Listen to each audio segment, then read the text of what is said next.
Hello दोस्तों, welcome to my channel mathematics classes. आज हम लोग पढ़ने जा रहे हैं revise simplex method. Solve the following problem. इस प्रॉब्लम को लोग रिवाइज सिंप्लेक्स मेथड से सॉल्व करेंगे। दोस्तों, सॉल्व करने से पहले मैं आपको बताना चाहूँगा कि हमने इसकी एक वीडियो पहले भी कुछ वीडियो हमने डाली हैं और मैं फिर से कुछ क्वेश्चंस लगवाने जा रहा हूँ। तो अगर आपने मेरे चैनल को अभी से सब्सक्राइब नहीं किया है तो प्लीज़ मेरे चैनल को सबसे पहले सब्सक्राइब करिए। अगर मेरी वीडियो पसंद आती है तो लाइक करिए और अपने दोस्तों के साथ शेयर करिए और देखते रहिए ये क्वेश्चंस। चलिए हम लोग पढ़ते हैं, आ जाते हैं अपनी बात पे। ये प्रॉब्लम दे रखी है, इसको हमें सॉल्व करना है रिवाइज सिंप्लेक्स फॉर्म से। जैसा कि आप लोग जानते हैं रिवाइज सिंप्लेक्स की भी दो फॉर्म होती हैं, एक फर्स्ट स्टैंडर्ड फॉर्म और सेकेंड। जैसा कि यहाँ पे आप देख सकते हैं जो आपके सब्जेक्टेड इक्वेशन है वो less than and equal to की फॉर्म में दे रखी हैं, तब ये हमारा कौन सा फॉर्म होगा, ये फर्स्ट फॉर्म होगा। अगर ये greater than and equal to होता या केवल इक्वल टू होता तो हम लोग स्टैंडर्ड फॉर्म सेकेंड से सॉल्व करते हैं, इसे सॉल्व करेंगे स्टैंडर्ड फॉर्म फर्स्ट से। देखिए सबसे पहले हमने यहाँ कुछ लिखा है, first express the given problem in the revise simplex form. सबसे पहले हम लोग ये गिवन प्रॉब्लम को रिवाइज सिंप्लेक्स फॉर्म में लिखेंगे। देखिए कैसे लिखते हैं। देखिए हम ये कहाँ से लेके आए, जैसे कि देखिए आपको दे रखा है max Z equal to 6x1 minus 2x2 plus x3। हम इसको लेफ्ट साइड में ले आए तो देखिए z माइनस 6x1, ये माइनस का था ये प्लस का हो गया, ये प्लस का था ये माइनस का हो गया, इक्वल टू 0। इक्वेशन फर्स्ट ले ली। अब ये हमारे पास सब्जेक्टेड इक्वेशन है दो। देखिए इनसे 2x1 minus x2 plus x2 x3। अब इसमें जो है आप जानते हैं जब लेस देन की फॉर्म होती है तो हम एक कोई वेरिएबल ऐड कर देते हैं, तो हमने यहाँ पे x4 को ऐड कर दिया, इक्वल टू 2 ले लिया। ऐसे ही इसमें हमने एक वेरिएबल को ऐड कर दिया x5 को और इक्वल टू 4, तो पहले सही था। तो ये हमारी इस तरह से रिवाइज सिंप्लेक्स फॉर्म की तीन इक्वेशंस हमें मिल गई हैं। आगे हमने लिखा है where x1 x2 x3 x4 x5 greater than and equal to 0। ये आपकी greater than and equal to 0 होनी चाहिए। देखिए दोस्तों अब हम लोग क्या करेंगे, हम लोग मैट्रिक्स फॉर्म बनाएंगे। देखिए मैट्रिक्स फॉर्म, ये हमने मैट्रिक्स फॉर्म बनाई है।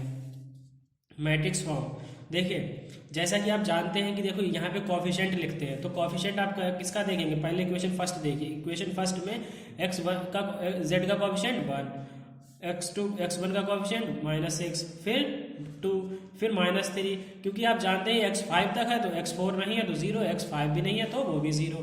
फिर सेकेंड इक्वेशन में z1 नहीं है तो z नहीं है तो मतलब 0।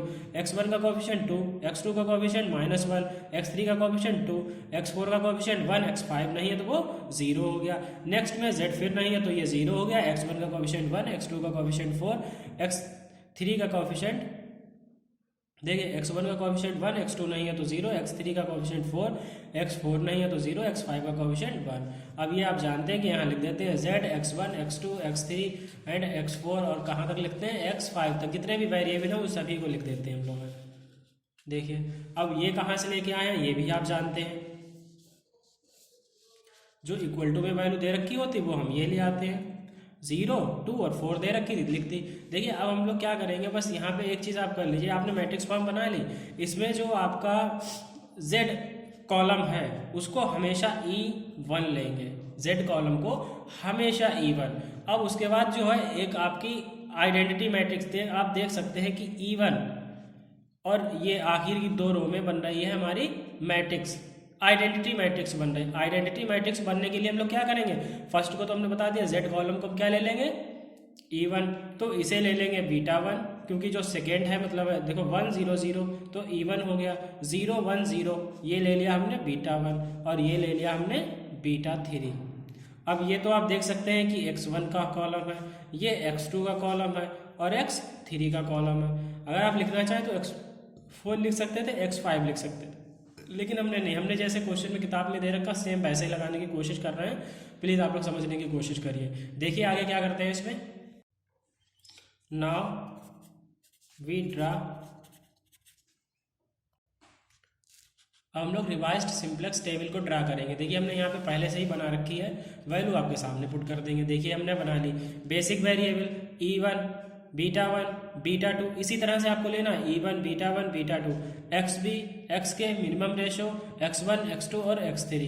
अब आप लोग पूछ सकते हैं कि E1 बीटा 1 बीटा 2 ही क्यों लिया, क्योंकि देखो इनसे हमारी आइडेंटिटी मैट्रिक्स बन रही है, तो जिनसे आइडेंटिटी मैट्रिक्स बनेगी बस उनको ही हमें इस यहाँ पे लेना है, ठीक। और जिनसे आइडेंटिटी मैट्रिक्स नहीं बन रही है उनको हम एडिशनल टेबल में अलग से ले लेंगे, कि एडिशनल टेबल हो गए। चलिए इसमें वैल्यू फिल करते हैं। देखिए E1 कॉलम में 1 0 0, बीटा 1 कॉलम में 0 1 0, बीटा 2 कॉलम में 0 0 1, एक्स बी कॉलम में 0 2 और 4। आप जानते हैं कि एक्स बी कॉलम क्या होता है, ये जो इक्वल टू में दे रखा होता है ये एक्स बी कॉलम होता है हमारा। एक्स के कॉलम हमें फाइंड करना होगा मिनिमम रेशो, जब एक्स के निकल आएगा तभी निकलेगा, क्योंकि एक्स क्या होता है, ये एक्स बी अपॉन एक्स के, ये होता है मिनिमम रेशो। x1 की वैल्यू यहाँ से रखिए -6 2 और 1, अब इसमें 2 -1 और 0, नेक्स्ट -3 2 और 4, एडिशनल टेबल तैयार हो गई। अब देखिए आगे क्या करते हैं, इसमें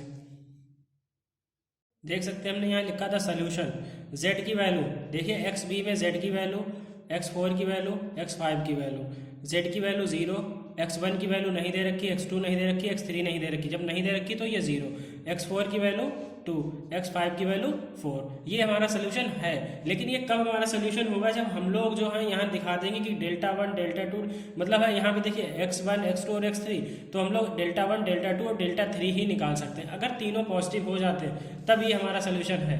अगर हमारे तीनों 0 नहीं होते हैं, मतलब ये हमारे greater than and equal to 0 नहीं होते हैं, तभी हमारा सोल्यूशन नहीं है। तो सबसे पहले हम क्या फाइंड करेंगे, डेल्टा की वैल्यूज। देखिए कैसे निकालेंगे, देखिए step first, computation of delta J for x1 x2 x3, मतलब जो एडिशनल टेबल में होंगे सिर्फ उनके लिए ही हम डेल्टा की वैल्यू निकाल सकते हैं। तो डेल्टा 1 डेल्टा 2 और डेल्टा 3, इसका सीधा सा फॉर्मूला है फर्स्ट रो ऑफ b1, मतलब ये b1 हम कहाँ से लेके आए, b1 डैश ले लो, ये b1 डैश कहाँ से लेके आए हैं, ये हमेशा आप लोग याद रखिएगा, ये है हमारा b1, जिनसे हमारी आइडेंटिटी मैट्रिक्स, मतलब है ये ले लेंगे हम लोग, जिनसे हमारी आइडेंटिटी मैट्रिक्स बन रही है, मतलब E1 बीटा 1 और बीटा 2। तो हमने यहाँ पे सीधे सीधे ले लिए देखिए, और ये x1 x2 x3 की वैल्यू ये एडिशनल टेबल से, देखिए हमने ये ले लिए 1 0 0, मतलब 1 0 0, ये हमने फर्स्ट रो ले लिया, केवल फर्स्ट रो लेंगे, बाकी से हमें मतलब नहीं, केवल फर्स्ट रो वो हमने यहाँ लिख ली, और ये x1 x2 और x3। अब इसको हमने सॉल्व किया है, सॉल्व करना आपको नहीं आता तो प्लीज़ आप सीख सकते हैं। देखिए 1 की मल्टीप्लाई 6 से तो -6, ये 0 ये भी 0, ये देखो -2 0 0 तो 2 आ गया, इसकी मल्टीप्लाई -3 फिर 0 फिर 0, यानी ये देखो डेल्टा 1 डेल्टा 2 डेल्टा 3। देखिए आगे हमने लिखा है यहाँ पे, hence delta 1 equal to -6, delta 2 equal to आपका 2 आ गया, और डेल्टा 3 की वैल्यू 3 आ गई। आगे हमने क्या लिखा, since delta 1 and delta 3 are negative the solution under test is not optimal. अगर डेल्टा 1 और डेल्टा, ये सारे डेल्टा जब 0 या इक्वल टू 0 या 0 से ग्रेटर हो जाएंगे तब हमारा अंडर टेस्ट इज ऑप्टिमल हो जाएगा, वरना नहीं होगा, ठीक। जैसे यहाँ पे आप देख सकते हैं कि ये 0 नहीं है, तो हम क्या ले लेंगे, the most to find x k. तो हमने जो आपने देखा था कि हमारी जो टेबल हमने बनाई थी, देखिए ये टेबल हमने बनाई थी, ये दे रखा था एक्स के। एक्स के कब निकलेगा, जब हमारी सभी डेल्टा की वैल्यू निगेटिव, मतलब सभी डेल्टा की वैल्यू पॉजिटिव या 0 नहीं होगी, ठीक। तो अब हम लोग लिखेंगे to find x k for most negative value of delta j की मोस्ट निगेटिव वैल्यू के लिए, the most negative value of delta j be -6 है किसके लिए, फॉर डेल्टा 1। देखो डेल्टा 1 की ही वैल्यू तो -6 है, तो हमने यहाँ क्या लिख दिया, k इक्वल टू 1, क्योंकि जिस पर डेल्टा 1 इक्वल टू -6 तो k इक्वल टू 1 हो गया। अब हमने यहाँ लिखा now x k equal to b1, ये आप फॉर्मूला याद रखिएगा, x k equal to b inverse into x1। देखिए क्योंकि ये 1 आया तो यहाँ पे x1 ही लेंगे, और b1 इनवर्स की वैल्यू आप देख सकते हैं हमने कौन सी ली थी, अच्छा आपको नहीं बताया, देखो b1 इनवर्स की वैल्यू इस टेबल में हमारा b1 इनवर्स हमने यही बता दिया, b इनवर्स वैल्यू क्या है, ये है, जिनसे हमारी आइडेंटिटी बन रही है। तो अब सीधे सीधे यहाँ देखिए हमने फॉर्मूला लगाया b inverse x1, b inverse की वैल्यू हमने पूरी है, जिससे आइडेंटिटी बन रही पूरी लिख ली, और x1 की वैल्यू एडिशनल टेबल से, देखिए x1 की वैल्यू ये रही। सॉल्व कर लीजिए, इसको सॉल्व करना आता है, 1 की 6 से करी, देखो इनकी मल्टीप्लाई जैसे करते हैं सॉल्व कर लो, देखो 1 6 -6 0 0, तो ये -6 आ गया, फिर दूसरे की मल्टीप्लाई 0 2 और फिर 0, तो मतलब 2 आ गया। ऐसे हमने मल्टीप्लाई करी तो x1 की वैल्यू हमारी कितनी आ गई 1। अब हमने यहाँ लिखा पुटिंग x के मतलब x1 in the revise simplex table. जो आपकी रिवाइज सिंप्लेक्स टेबल ये है, इसमें हम लोग जो है इसकी वैल्यू पुट कर देंगे। x1 की वैल्यू कितनी आ गई देखो, x1 मतलब x के मतलब x1 वैल्यू कितनी आ गई है आपकी -6, 2 और 1, -6, 2 और 1। अब आप निकाल सकते हैं यहाँ से, ये मिनिमम रेशो निकाल लीजिए। मिनिमम रेशो से उसके आगे सॉल्व हो जाएगा हमारा। मिनिमम रेशो क्या हो जाएगा भाई देखो, 1 हो गया, 2/2, 1/4 मतलब 4, तो मिनिमम रेशो हमारा यही तो हो गया। तो मतलब हमें यहाँ से एंट्री लेनी है, यहाँ से एंट्री लेंगे तो देखिए ये हो जाएगा आपका की एलिमेंट, क्योंकि के एलिमेंट आपको एक्स बी में लेना है, ठीक है। एक्स बी में क्या ले लेंगे, की एलिमेंट। तो हमने एक्स बी में के एलिमेंट ले लिया, तो मतलब ये यहाँ से एंटर होगा, मतलब x4 बाहर चला जाएगा और इसकी जगह कितना आ जाएगा देख सकते हैं आप, कितना आ जाएगा x1, ठीक है। चलिए देखिए अगली टेबल में, देखिए यहाँ से एंटर किया है इसने, जैसा कि आप लोग देख सकते हैं ये की एलिमेंट है। तो आप जानते हैं की एलिमेंट के ऊपर हमें 0 करना होता, की एलिमेंट के नीचे में भी 0 करना होता। और की एलिमेंट वाली रो को हम लोग की एलिमेंट को 1 करते हैं, तो मतलब इसको हम लोग 2 से डिवाइड कर देंगे। आगे देखिए हमने यहाँ पे इसको रो 1, रो 2, रो 3 लेके सॉल्व किया है। सॉरी दोस्तों, एक चीज़ गलत कर दी यहाँ पे, इसे की एलिमेंट हमें इसमें नहीं लेना, की एलिमेंट लेंगे एक्स के में, मतलब ये लेना है की एलिमेंट। और आप लोग जानते हैं की एलिमेंट के ऊपर हमको 0 करना होता, की एलिमेंट के नीचे भी 0 करना होता, और की एलिमेंट को हमने 1 करना होता। तो इसमें हम लोग जो है आगे देखिए हमने रो 1, रो 2, रो 3 करके सॉल्व किया है, और कैसे किया आप देख सकते हैं। तो आप देख लीजिए हमने रो 1, रो 2, रो 3 लिख लिया, ठीक। और ये हमने कौन कौन से कॉलम लिए हैं ये भी आपको पता होना चाहिए। देखिए एक बार फिर से दिखाते हैं, देखिए इन जिसमें हम लोग लेंगे β1, β2, xb और x के कॉलम को ही लेके हम लोग सॉल्व करेंगे।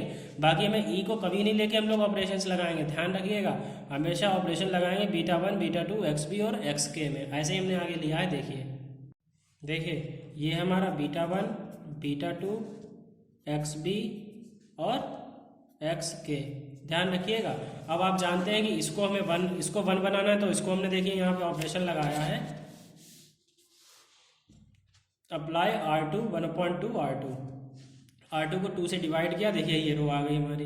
अब हमने फिर से ऑपरेशंस लगा दिए ये, क्योंकि इसके ऊपर हमें 0 करना है, तो 0 करना आपको आता है बहुत अच्छे से। तो हमने यहाँ पे देखिए जब ऑपरेशन लगा के ये हमने यहाँ पे लगा के इसके ऊपर 0 कर लिया, इसके नीचे 0 कर लिया। आगे देखिए क्या करें इसमें, the revise simplex table becomes, मतलब हमारी रिवाइज सिंप्लेक्स टेबल क्या हो जाएगी, देखिए भरिए E1 की वैल्यू तो वही थी हमारी 1, 0 और 0। β1 की वैल्यू, क्योंकि हमने बताया ना हमने β1, β2, xb और x के लिए हैं, तो बस वही लेने हैं हमें। तो β1 की वैल्यू 3, 1/2 और -1/2, β2 की वैल्यू 0, 0, 1 और xb की वैल्यू, ये xb की वैल्यू 6, 1 और 3। ये xk की वैल्यू है, लेकिन xk था क्या x1, तो वो हमारी वैल्यू, क्योंकि xk को हम नहीं लिखेंगे यहाँ पे, ये हम फिर से सॉल्व करेंगे। ये वैल्यू जो है आपकी रहेगी x1 की वैल्यू, ध्यान रखिएगा, ये वैल्यू आपकी क्या रहेगी x1 की वैल्यू। और x1 हमारा कहाँ पे था एडिशनल टेबल में, यहाँ पे था, तो ये हमने यहाँ लिख दिया 0, 1, 0, ठीक। और ये हमारा x2 था तो x2 ही रहा, ये x3 था तो x3 ही रहा। ये जैसे थे उसको वैसे फिर से भर दीजिए। देखिए हमने पीछे देख के भर देते हैं, 2, -1 और 0, और ये हमारा था -3, 2 और 4। अब हम लोग देखिए फिर से हमारी टेबल तैयार हो गई। अच्छा ये सोच रहे हैं ये हमने यहाँ क्यों नहीं लिखा, क्योंकि देखिए आपकी यहाँ से ये तो हमारा z है, कौन सा एलिमेंट गायब हुआ था x4 की जगह कितना आ जाएगा x1, और ये जितना था वो x5 ही है हमारा, तो x4 यहाँ से उठ के यहाँ आ गया, ठीक है दोस्तों।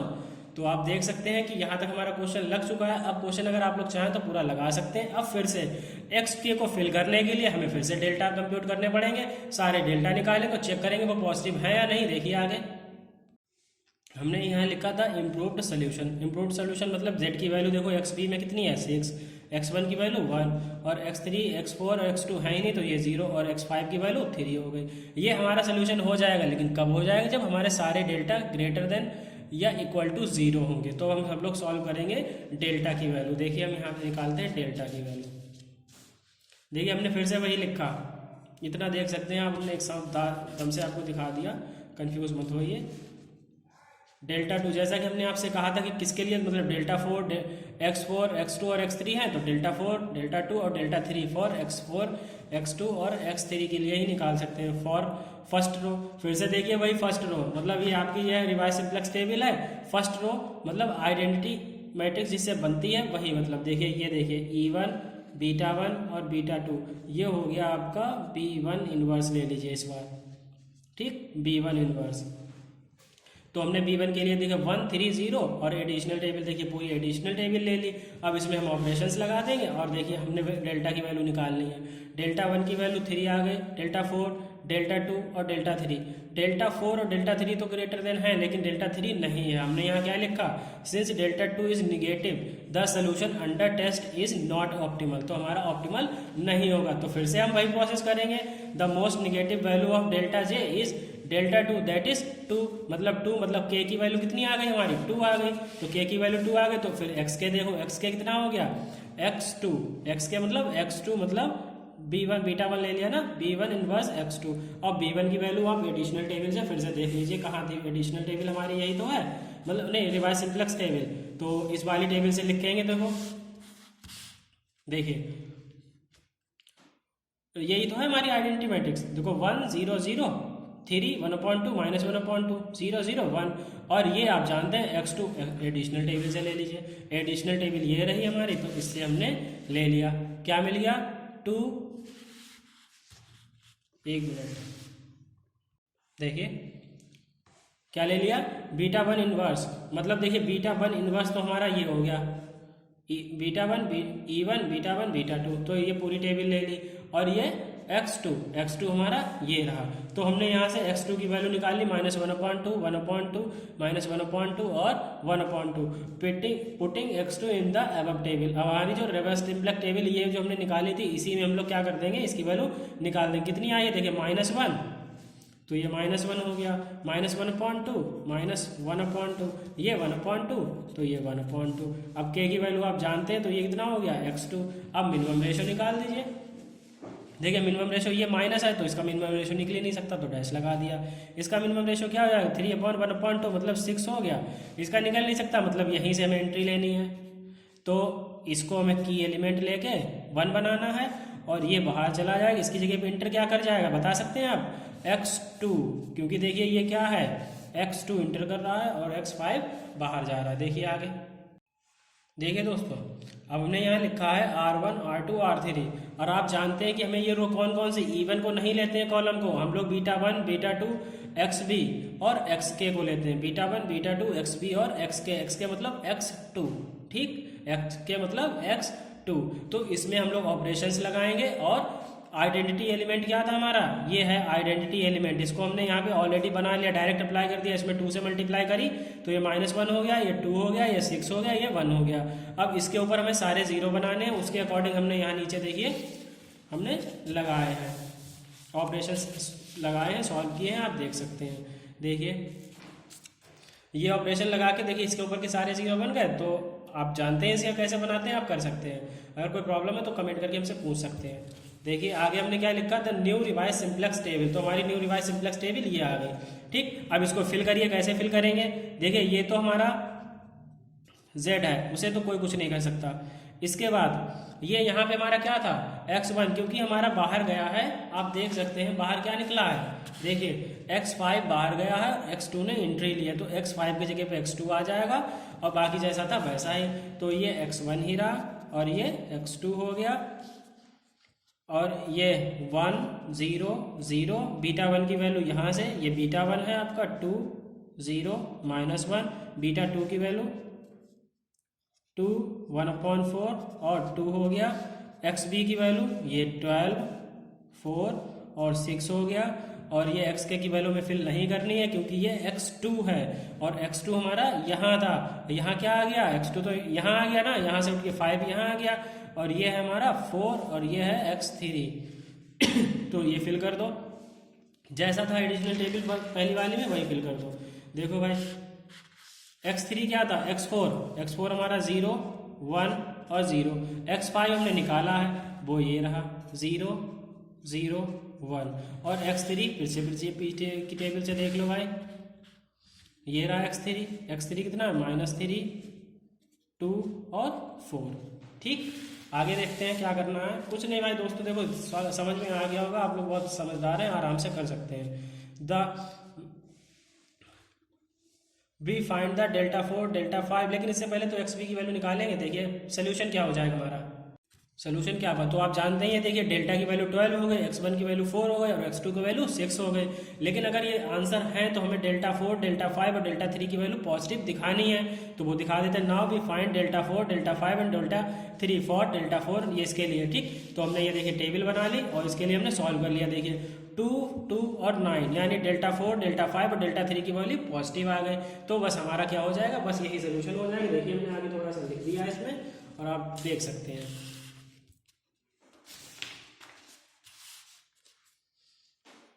देखिए all delta j are positive, देखिए सारे delta j, thus the solution under test is optimal, hence the solution are. Solution क्या हो जाएगा वो आप टेबल से अपनी देखिए, देखिए z की वैल्यू 12, x1 की वैल्यू 4 और x2 की वैल्यू 6, x3 नहीं दे रखा है 0, x4 भी 0, x5 भी 0, सारे 0 हो गए। अगर देखिए अगर यहाँ पे डेल्टा की वैल्यू हमारी निगेटिव हो जाती तब हम एक्स के और मिनिमम रेशियो निकालते हैं, जब हमारी पॉजिटिव होगी तो हमें आंसर ही मिल गया, तो हमें एक्स के और मिनिमम रेशियो निकालने की ज़रूरत ही नहीं है। दोस्तों अगर इस वीडियो में आपको कोई भी प्रॉब्लम हो रही है तो प्लीज़ आप हमसे पूछ सकते हैं, और प्लीज़ अगर आपको मेरी वीडियो बहुत अच्छी अगर पसंद आती है तो प्लीज़ इसे लाइक करिए, शेयर करिए और अपने दोस्तों को भी बताइए। और नेक्स्ट वीडियो में जो है हम लोग रिवाइज सिम्प्लेक्स का सेकेंड टाइप पढ़ेंगे। सेकेंड टाइप में क्या है एक बार फिर से पढ़ा देंगे, हालांकि पढ़ा चुके हैं लेकिन फिर से बता देंगे तो आपको थोड़ा और अच्छा आ जाएगा। That's all.